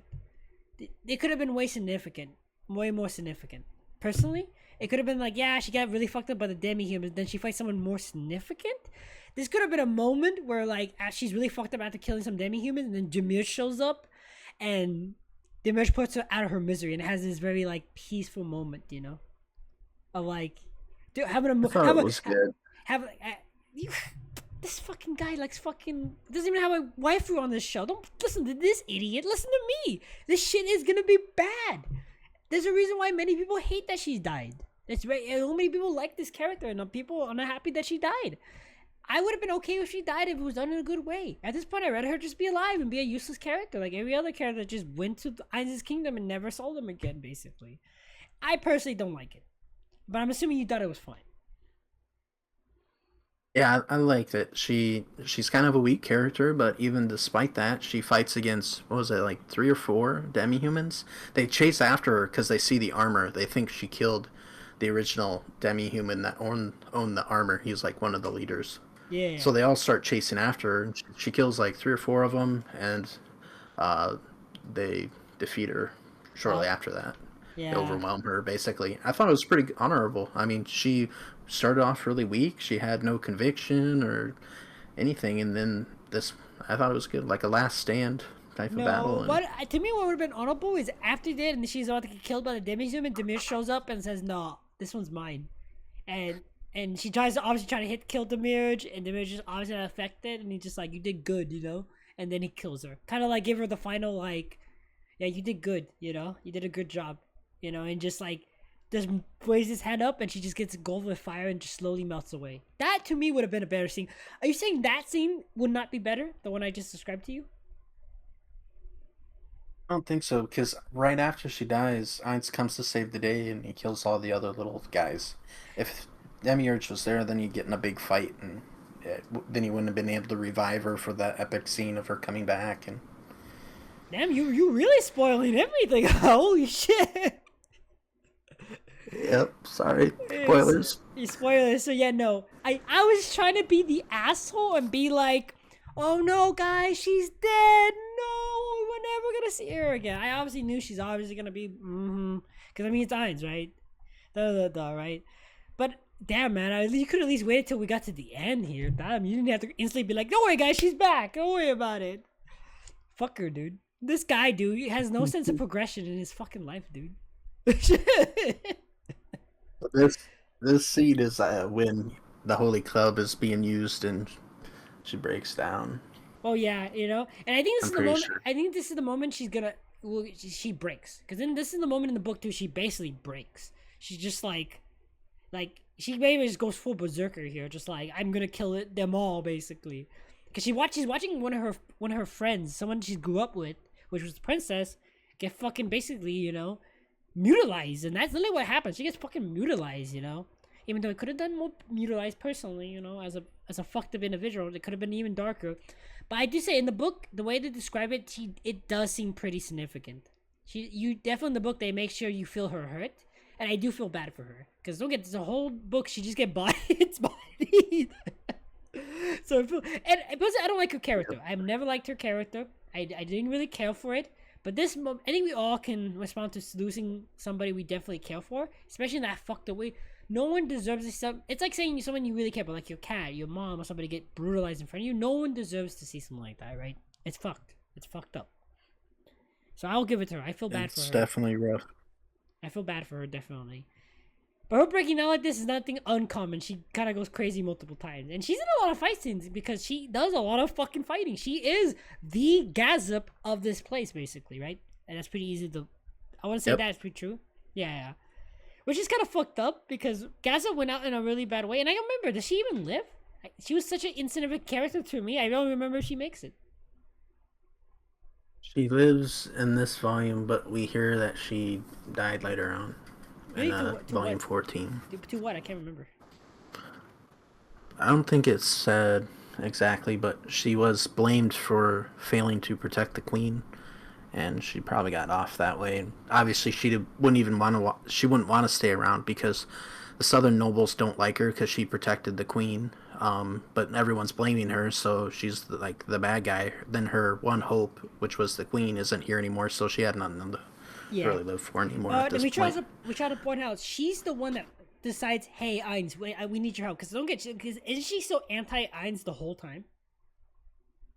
Yeah, that's why everyone hates her, because she's really rude to Ainz. He's a king, but she hates him because he's undead, and she's a massive dick to him. She's the second hated character in the whole series. Philip's Yeah. number one, and she's number two. Yeah, Because she straight up yells at Ainz. and I want to point out in the book, I'm pretty sure the princess, like she talks about, princess honestly does give Ainz a general, actually gives him a chance. She's like, there must be more to this man because don't get she remember they talk the princess is all talking about the different things Ainz has kind of done, remember, and they're like, see, he's done kind of this. He's not all evil, even though he's done some fucked up shit. But it doesn't look bad on paper in terms of like what he did. It's more like military bullshit, if anything. Like, oh, you killed all these people and da da da da, but you were protecting, your ally, right? It makes sense, right? Why wouldn't you protect your ally and da da da da? So yeah, no, it really feels like I feel like some level the princess might have actually been like the king in the Resistance Kingdom, where the king and Ainz kind of realized, oh, you're not really that bad of a guy, when they're drinking on the table and everything in season 4, I'm sorry, in volume 4. Oh yeah, the Prince Anik. Yeah, how they feel like, oh, you're not that bad as I thought it is. We're not so different. I think at some level, I think the girl could tell, the princess could tell that at some level that Ainz was more than his appearance. And I think that's what I get that impression from the book so much. I'm like, it's almost like she can tell Ainz is not a bad person, because I don't think Ainz is a bad person at all. He's just Well, they would have heard about it. Yeah. If Ainz was, a lot of undead would take over the city and then kill everybody, but obviously Ainz didn't do that, so she knew that he wasn't a normal undead. And don't get it, as soon as he took over that city, he's been doing nothing but good stuff. Because don't forget, I'm pretty sure they say in the book that didn't crime go to like 0 in that city because he has guards basically 24/7, basically, because they don't sleep or anything. Yeah. And literally he also has multiple those angel like things here also keeping peace and everything. And then the Momon character also there, like. And don't forget, he literally goes to that stupid thingy and basically says, hey, yeah, guys, I'll revive you. And even though we don't really see the result of him being like, I can just revive you, just go out there and live, kind of situation, it's almost, I guarantee you, after that, people felt like, definitely probably liked him a lot more, even though they don't really get into that too much, which makes me mad. I wish we saw more about his kingdom and everything a bit more, especially in the human place. Season 4, I thought was gonna go into that, because season 3 ended off like with Ainz looking like a super demon king. Yeah. And in season 4 or volume 10, it goes over Ainz's good deeds. He actually reduces the crime. If there's something he's not sure about, he uses domination magic to investigate and actually ask them. And he lets them go if they weren't. If they didn't do the crime, he lets them go. Like, he even takes prisoners from the Empire, and he finds out a guy was innocent, and he let him go. So crime drops to pretty much 0. And obviously no one can beat the Death Knights anyway, so people are scared to do anything. Yeah. But then he also uses undead for farming, so prices of food drops. So he does some good things. I mean, Ainz does a lot of horrible things, but for his kingdom, he does really good things. Yeah, his kingdom's probably the most prospective kingdom at that point anyways, yeah, it's not as big as anyone else, but for that small city, it's a big deal. Like, there's a reason why it's so significant, and why it was for Philip to do what he did in season 4 was so fucking stupid, bitch. There's a reason why guys was never really worried about his thinking. He attacked and because he's like, who's gonna be stupid enough to attack the man who just killed like 10,000 people basically at a single spell, like, and much more afterwards. Like, who would be stupid? And yeah, and that shit happens, man. That's fucking, that's a son of a bitch, that's for sure. Oh man, that was so fucking dumb. That's so fucking dumb, But yeah, no, Ainz is a lot of good, and I think the princess would have definitely been one of Ainz's biggest allies, for sure, if she would have obviously made it. And let's just make this clear, I don't think her death was exactly planned. It just kind of came out that way, right? It's kind of like, oh yeah, well, it kind of rolled out that way. Hey, it's what it is, right? Yeah, I don't know how that worked, because we only really follow the plan from Ainz's perspective, and he doesn't know it. And he's just kind of winging it like always. And, Yeah. Demiurge sets up 90% of the plan, and Ainz comes in at the last 10% doing whatever. Yeah, and that's why I was So like, we, oh, that's why even in season 4, in that kind of parts where it's like Jimmy just constantly coming back, remember, kind of talking about the details in the season 4 of the anime. He's like, hey, yeah, this and that, and because Ice is not really there that much. He's not towards way. It's basically just towards the end, huh? Pretty much. well, no, he's there. It's just we have a lot of other perspectives Yeah, which makes sense between, because and the then he thing. disappears for a while when he dies. And, Yeah, yeah. Which basically is like it's just the in between somewhere where he's doing other bullshit, basically, right? But it really feels like this feels like more of like less about Ainz, definitely more about the lore behind all these characters. I think what makes this good is not Ainz, it's actually everything else around Ainz. Is what makes these 2 volumes insanely good. hmm Yeah, we have him in the beginning and the end, and during the middle we explore a bunch of other characters like Nia, Remedios, a lot of other people like that. Yeah, yeah, no. So Even the demi-humans we get a little bit. yeah, yeah, which is crazy, man, and everything. It's, I think, because I'm sure people are seeing this, they're like, oh, it's gonna be more Ainz, it's gonna be so much Ainz, and they don't realize not as much as you think it's gonna be, But I think that's fine because I think some of the best things about Overlord is the stuff where Ainz isn't actually included. The build up for characters is so well done in Overlord, and that's a lot of people do not respect. They're like, oh, overpowered guys, da da da da. I'm like, no, the build up to a lot of these things in Overlord is so well done. So well done. I love the build up in every Overlord thing. It's so well. I fall in love with the side characters almost as much as I do with the main characters. Yeah. And when they die, I feel Most significant. other Oh, go ahead. Yeah, most other Isekais, you run into some level 10 bandit outside of town and he licks his lips and looking all creepy at a waifu that the main character saves. But in Overlord, dude, you learn that guy has like a family and he's raiding carriages to make money for his family, and everyone's just trying to survive in this world, and we get to dive into that. Yeah, I know a lot of people tell me, oh, season 2 was the least favorite, and because there wasn't a lot of Ainz. I'm like, yeah, but did you enjoy the characters? Like, yeah, it was fun. I'm like, you came to the show obviously looking for an overpowered character, and that's all you want to see. And I'm like, no, I like seeing that, but I like to see how the world around him evolves. And it needs a guy where the guy's just overpowered and he just destroys everything. That's not fun. I like to see how he when there's an overpowered character that he gets isekai to a world. I like to see how it affects the world, how people kind of react to it. And since this thing's so heavily based on D&D, the lore is already kind of there, and they just build on top of it, and it just feels good. It just generally feels good. I love season 2. Season 2 was one of my favorites. I love the Sabbath thing with whatever her name was. I forgot his bitch, which God bless her soul. I don't mean to be mean to her. I came out of nowhere. I shouldn't have said that. She's a really nice character, and I wish that we get to see more of that. I'm glad that we don't. Makes me very upset because I want Sabbath to be best boy, and they better get a hit. He better had a happy ending at the end of the next 2 volumes. That's all I gotta say. I'm gonna be very pissed off. I want to see the end of all that. But yeah, no. Go ahead. He already has his waifu, Tusare or whatever her name is. So yeah. I like how we don't even know her have an happy name. ending for sure. Yeah, he definitely will. Oh, and here in this end scene, we get a kind. This is after Aizen gets revived, huh? Oh, the fake revive, basically. I'm pretty sure, right? This feels like that's where this would be, right? Well, she looks at him. At first, I thought it was the end of the book, when Ainz leaves. But yeah, me too. When she looks at him, he's foggy. So I think this is when Ainz revives Nia.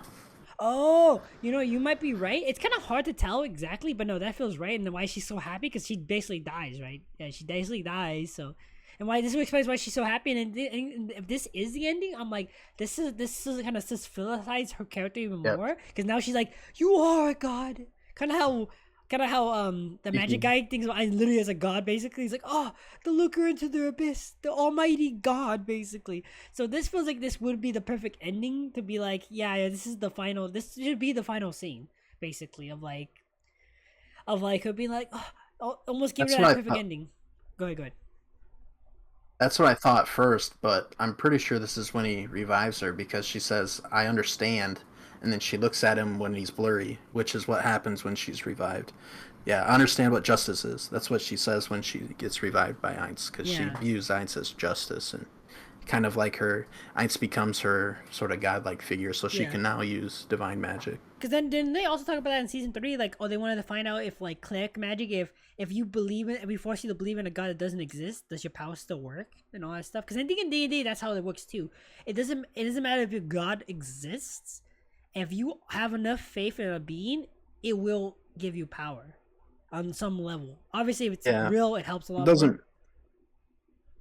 Yeah, it doesn't matter who your god is. As long as you believe in him, you get divine powers. Yeah, which is very cool. Ainz tests this with Robert Dyke, after The one of the retro. workers who invades. Yeah, I remember. Yeah, and everything. But yeah, no, guys, that's kind of the end of the trailer. We don't have much to talk about. Well, I guess we could talk about the dates. First of all, guys, I said this in my news thing that was like 5 minutes long. I talked about how, listen, guys, we are not, unless you're out there in Japan watching this yourself, we will not be getting to watch it on these dates. Unfortunately, Crunchyroll has confirmed they will be putting it on their platform. I doubt it's gonna be coming that same week. It's probably gonna come 2 months from then, most likely. Unfortunately, but most likely, because there would be no point to have it in a theater because they would make no money. So no, so we're not gonna get to it till way after. Even though I'm sure somebody's gonna record it on their fucking fancy camera and then someone's gonna sub it. So I'm hoping that will be the case so I can enjoy it. But I will still support it when it comes out because I'm not a scumbag and I want to support the series. What are your thoughts on that? Do you think you're gonna Comes take us? out It's on in the Japan. It's the 920 and September then 13th is the the IMAX. September 13th is the IMAX, and then they have September 14th, which is the exhibition, and then September 20th is when it comes out in theaters in Japan. I have no information on any other dates. I've tried to find. I know Crunchyroll said they're going to have it, but I couldn't find any dates on estimated times or anything. I've looked even for U.S. theaters. I couldn't find any dates. Yeah, well, first of all, I want to put that. I also put it down in my video. First of all, most theaters in America usually will not stream anime unless it's so fucking popular that they know they're gonna make the money. And don't get me wrong, Overlord is popular, but it's not Demon Slayer popular. It's not One Piece popular. Those things are on such a level that Overlord's not even the same bracket. So I'm not even sure. Even when Go ahead. even when they came to the U.S., they're only in select theaters. It wasn't even like countrywide or anything. Yeah, which I also put on my video. So, Why am I gonna drive 3 hours? Which I'm in California and everything, and I'm in a good area, and I still got to drive like 3 hours just to find a theater to watch this. And that's even if it has it in the first place. But even that is the case, I'm not gonna get to watch it on these dates. So if you're American and you're not in Japan, you're not gonna get to watch this in these dates. I'm so sorry. Hopefully in a week someone will get it up on YouTube, at least get a video of it up so we can at least kind of watch it, and then people can kind of speculate. Because I would watch it even if I didn't understand it, because I already knew the book. I'll understand through watching it somewhat. But yeah, no. So we're obviously not gonna get to watch it, which is so unfortunate. And just going based on how they've done other anime movies in the past, usually Crunchyroll, if it doesn't come in US deals, usually we don't get it till about 2 to 3 months, possibly more, depending how much money the theater brings in on this thing. If the movie's making tons of money off showing this in a theater in Japan, they'll wait longer because they want Japan to make their money, right? They want the anime stuff to make their money, blah blah blah. So they like the Demon Slayer movie was in what's it called for no, I'm sorry, not Demon Slayer movie. That was actually popular. There was another anime movies. I'm not thinking of it right now. I don't know why my mind's blanking, but not as popular anime movies that weren't in US theaters. They definitely did end up, if they did well enough in the theater, they would wait longer to put it up on Crunchyroll, just because they wanted to make sure the theater made as much money as they could, because obviously that's where they make primarily the amount of the money. Yeah, you're gonna probably get some people on Crunchyroll to pay for the subscription to watch it, but it's not gonna be anything significant. So if this is popular in Japan and does well, it could be up to, like I said, easily, I think 2 to 3 months before we might even get it on Crunchyroll. But in that time, I'm telling you, in a month, I guarantee you someone's gonna have a recording of it, a decent recording of it on a video camera, and they're gonna have it uploaded online illegally, most likely. Yeah, I think so there's the chance that someone might leak it from like a camera in the theater. Yeah, and then someone sub it basically. It might not have. Yeah, it might not have subs, or if it does, they'll probably be pretty rough. And at best, maybe November you might start seeing some clips in English from Crunchyroll or something, or it might have the English subs. Yeah, But yeah, you're normally it's like 3 months until you actually get the release in English. which hurts me because you know on the Japanese forums they're just gonna be talking about this shit like crazy, and we're not gonna enjoy it at Yep. all. We're not gonna get to enjoy it. I'm gonna have to start translating people's comments just to see what people said, you know, which I'm probably gonna do. I might do a video where I just go into random Japanese translation with Google and see what they said and see if we can piece it together, boys. Because I'm that willing for Overlord content. I'm so mad. I'm so mad that we're gonna have to wait longer because I really want to see this. This is probably one of the biggest steps for Overlord, and I want it to do well in Japan because if it does well in Japan, that's a good sign for Overlord, and that's a really good chance that it's gonna get us even closer to getting done next season. Which I talked about as well. I do believe season 5 will be the final season, like they did kind of say, kind of mention that they kind of planned, because there's 2 volumes that wasn't in season 4 that are done, and then there was what 2 more coming, and the author did say that that was gonna be it, right? Or he wants that to be it. Yeah, for the main series, it will be volume 18 will be the last. Yeah. 17 and 18 will come out together, but Which a long time ago he did say. Oh yeah. A long time ago he did say he might do additional side stories to fill in anything he wasn't able to make into the books, but I'm not sure if that's still in the works or not. He's also talked about releasing like more detailed character sheets, and who knows. Which But the main series with Ainz conquering the world, it will end on the 18th volume. Anything else will probably just be random extra stuff. Yeah, which I mean, I think we talked about this last time. I really like after he stops writing Overlord. I would really like a side story after maybe after 8 years or something. I would love to make another book, but not call it Overlord, where you follow these people in the universe. Like new players show up, and then the final boss of their story is Ainz. Oh, I want that so bad. Where you spend the whole time where he's like, "Oh, this is just a side story, guys. Don't take it seriously." And it's new worlds that show up, and they're just going through the world where Ainz already conquered, basically. And then eventually they try to find Ainz. They get to the final boss, and it's Ainz. That would be so good. You know it would. It would be the shit. I'm so chubbed thinking about it. Yeah, I've read a fan fiction that it was really short, but it was like that a player arrives and hears about this evil undead and tries to go and fight, and he just gets destroyed. It was super short. It was like a 1 page. But you know that shit thing or would something. that shit would print money though. And they don't even have to fight Ainz. Yeah. I would like to see them fight the Spring Guardians. That'd be cool. See how they handle a actual. There's a lot player. of things they could do. Yeah, I know, and that's They what I'm could saying. have another player in the future. They could have a Dragon Lord fight. They could have 13 heroes from the past. There's a lot of content that the author could keep going into if he wanted to after the series. So I'm praying, even though I'm pretty sure he said about the 17 and 18 coming together and that being the end. I'm hoping that he's like, okay, I need one more volume, and then he does one more volume. I'd be so okay with that. I want him to give as much time to us as he can. Just like, because everyone's like, oh, this movie's gonna probably be like an hour 20 or whatever, the Overland movie, and I'm like, so when I heard it was at least gonna be over 2 hours, I was like, oh yeah, even if it's only 30 minutes longer, that's so good to me. 30 minutes longer in a movie is so significant to me. I'm like, yes. I'm happy it wasn't like an hour 10, hour 20 movie. Thank God. So I'm so happy. Even if it's only 30 minutes longer, I don't care. I'm happy. I'm happy and pleased. So if the guy can at least one more extra volume, 19 instead of 18, then hey, I'd be so happy, dude. I want as much Overlord content as I can, but I am happy that in my lifetime I will see the end to this series because a series I love so much. Even though I will be extremely fucking sad. The author did recently tweet that he wrote 100,000 words. That's so yeah. That's what I'm saying. I've been only hearing good things. Yeah, no. Yeah, no. I know they're Well, gonna he be. said Well, they're gonna. I think didn't he also He say that said- he planned for them to be the longest books of all of them, the biggest? I'm not sure if he said that, but so he tweeted 100,000 characters, and that actually that scared everybody because they thought, let me find the post. They thought that it was going to be super short because 100,000 characters in English would be insanely short. It wouldn't even be 100 pages.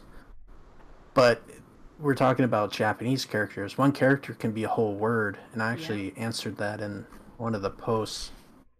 Let Yeah, me yeah. Just search link it. for it here. If you can't find it, you can still link it to me later because I do want to include that in the video for sure.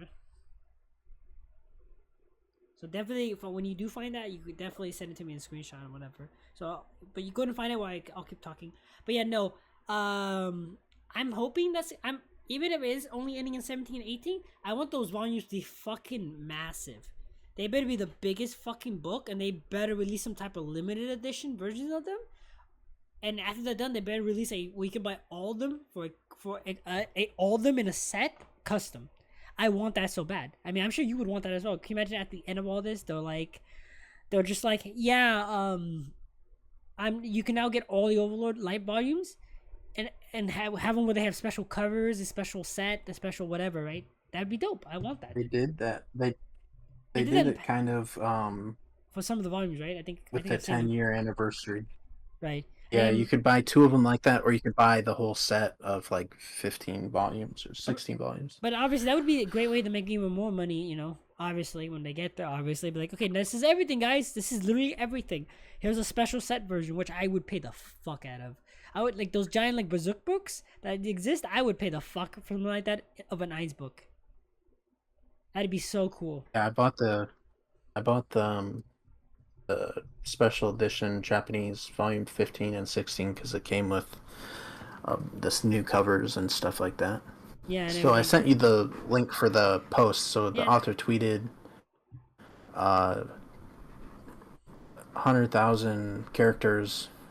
He's wrote 100,000 characters for volume 17, and I kind of made a comment explaining that. It's actually pretty long. It's a normal length for the light novels. Yeah, I went through the Japanese light novel. They have about 250 or 285 characters. Divide that, it's about 350 pages. So we're fine in terms of length. Yeah, but it doesn't mean I don't want more, though, right? Because this guy could have kept these going for a long time. And yeah, I get it, everything he said, but he could have... A lot of... Go to... Yeah, just a lot of people were worried that it was volume 17 is going to be super short. Yeah, no, and I don't know. I just want as much Overlord as I can. They already do not release enough merchandise, in my opinion, and the merchandise they do have is so expensive. I'm like, what about us? What about the small people? I don't want a fucking, like, $800, $500 figurine. If you have, like, a $50, $80 one, yeah, sure, why not, Like, the amount of merch I can find for Overlord is so slim sometimes, and I'm like, man, I'm kind of mad that there's not more. If I want to look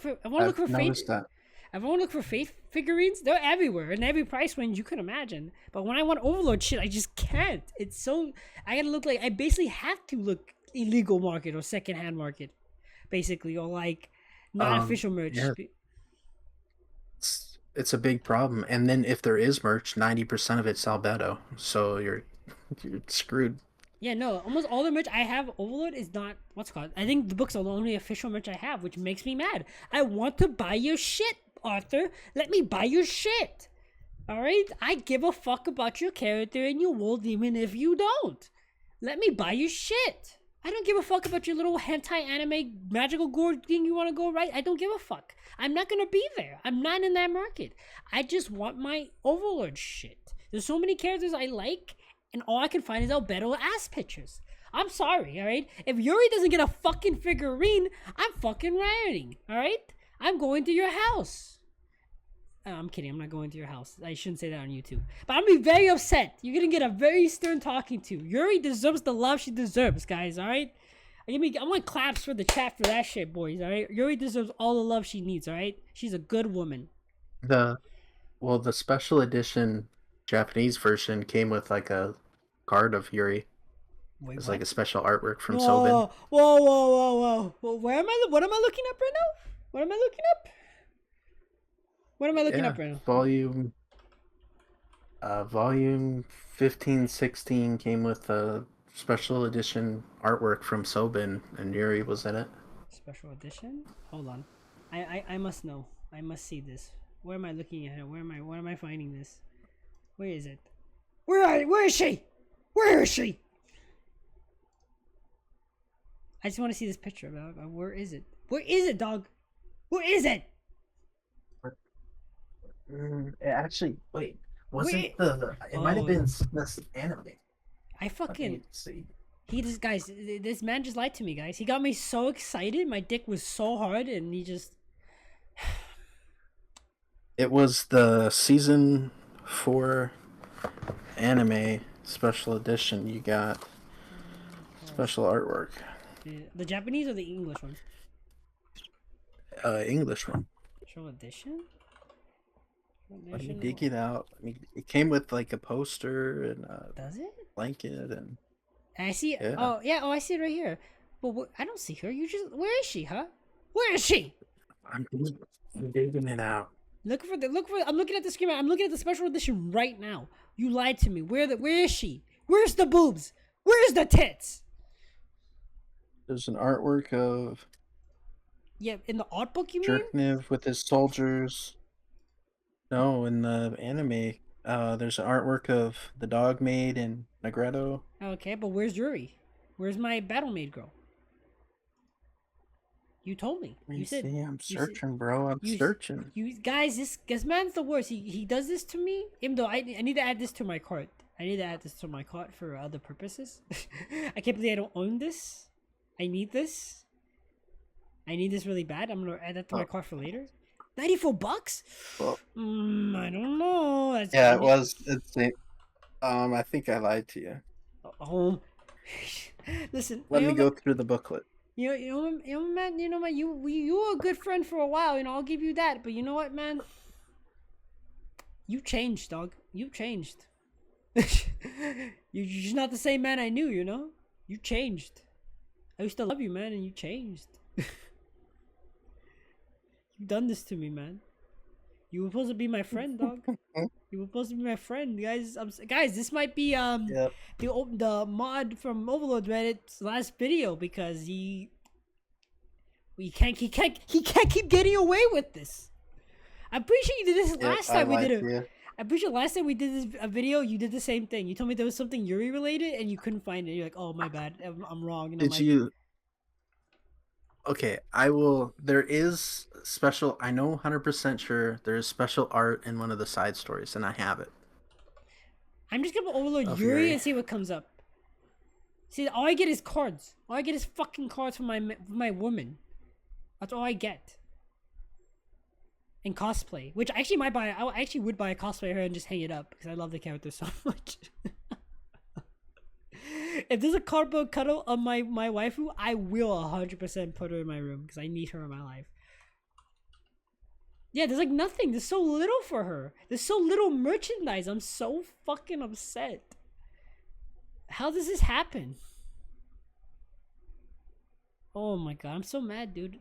And she's just not popular, I guess. Shut up. You do not speak to her like that. You do not speak to her like this, alright? You will respect her, alright? I'm not gonna repeat myself. You will respect her. Yeah, the rankings never matched really. The Japanese rankings don't really match ours that well either, but I don't think she's popular in Japan. I can send you some exclusive Sobin arts. No, I don't care about that shit. I want official merchandise. I've seen these. You don't have to. I've seen the images. Trust me, I have a folder specifically for Yuri. You don't understand. All right, I constantly Google this character. You do not get it, man. I literally have waifu cyber chatted with this girl on the fucking character AI thing. I'm not shy to admit it. I fucked her in AI and I do it again. You do understand? I love this character to death, and I am so fucking upset. All right. Do you have the data book artwork of Yuri? I don't. You see this? This is like the only official thing I can find of her. Is that crazy? Is this little pin? This pin, and now I'm gonna buy it in front of you fuckers. And it's the chibi version. Chibi version. Listen, don't you fucking start. You hear me? Do not fucking start. It's something, okay? It's fucking something, okay? It has to be something, okay? What do you want from me? All right? That's all I have. That's all I fucking have. I can put it into Google. Put it into Google and find me actual merchandise of this character, official or not. Find it, because there's so little. There's so few of it, and I'm so fucking mad. It upsets me. The best you'd probably get is like all the maids together in a poster. Yeah. mean, look at this Yuri cosplayer right here. Fuck, dude, I would smash her fucking brains out, dude. I would breed that fucking bitch right there, dude. Straight up, I would breed the fuck out of that girl right there. Jeez. I'm sorry, dog. You've done this to me. You've done this to me, okay? You've done this to me. You got me so We're excited. gonna have to put you under house arrest. Nah, it's fine, dog. She'd probably like it. I'm a big cosplayer, dude. I've seen these pictures. I've seen these pictures, my dude. All right, trust me. Well, Trust me. buy that side story because it has them in it.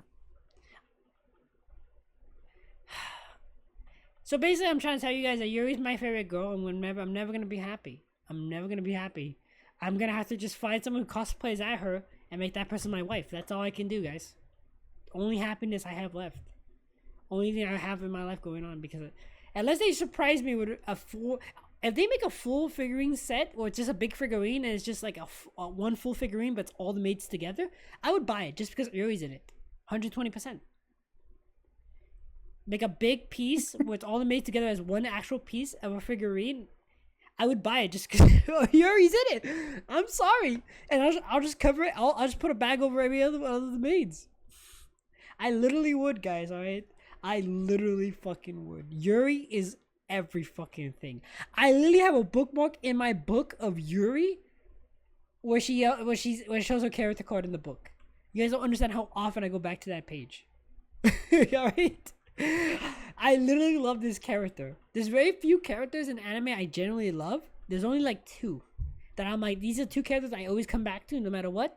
It's Yuri from Overlord and it's Cinnamon from Necropala. Those are the two characters I always come back to. Every time I think waifu, they always come to the first thing in my fucking mind. And have you played Necropala before? Have you heard of it or whatever? I've never heard of it. And when you see it, you're gonna know. You're gonna be like, oh, I've seen this. You've seen this. Look at this. You've seen this, but you've probably seen this game before. Come on. No. What? There's such popular characters in the Necropala series. I'm surprised you haven't. You tell me this girl doesn't look beautiful to you. You're saying this fucking piece of art right here, this beautiful son of a bitch, does not look amazing to you? No, she's not my type. I'm sorry. Okay, guys. Well, this was a great video, guys. This is gonna be his last video ever. I'll make very much sure of that. He's gonna know. He's not gonna probably be living the next few months. I'm gonna guarantee that. Anyways, guys, thank you for being here. I hope you got to enjoy this video. I hope you got to enjoy us going over the lore. I should probably end this not looking at what's her name, but yeah. I hope this was enjoyable for you. Please subscribe, like.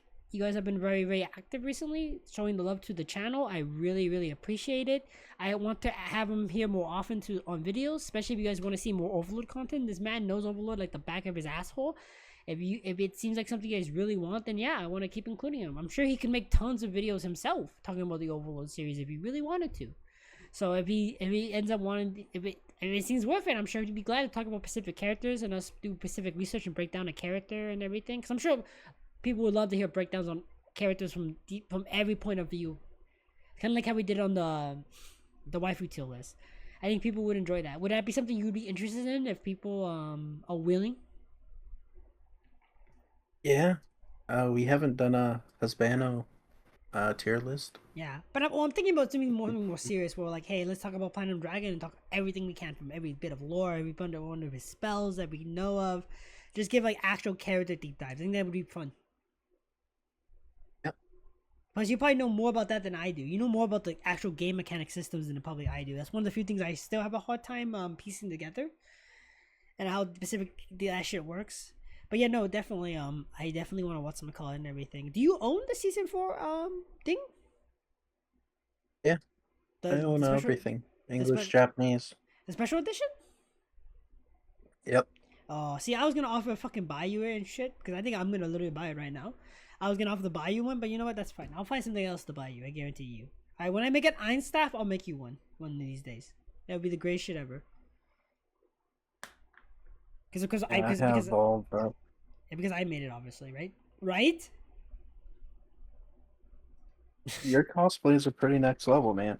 Damn right they are. Damn right, because I'm a fucking god, boys. But yeah, no, thank you guys for being here once again. Please show the love to the mod on online. He's there. You want to give him your username on there again? Yep, it's Bryku. Spell it for You'll them. see me there guaranteed. So Spell it for them. BRYKU. I'm sure you want to ask him questions. You can do that. I'm sure he gets many of that. Send him some mean messages because he doesn't like Yuri, you know, that good stuff.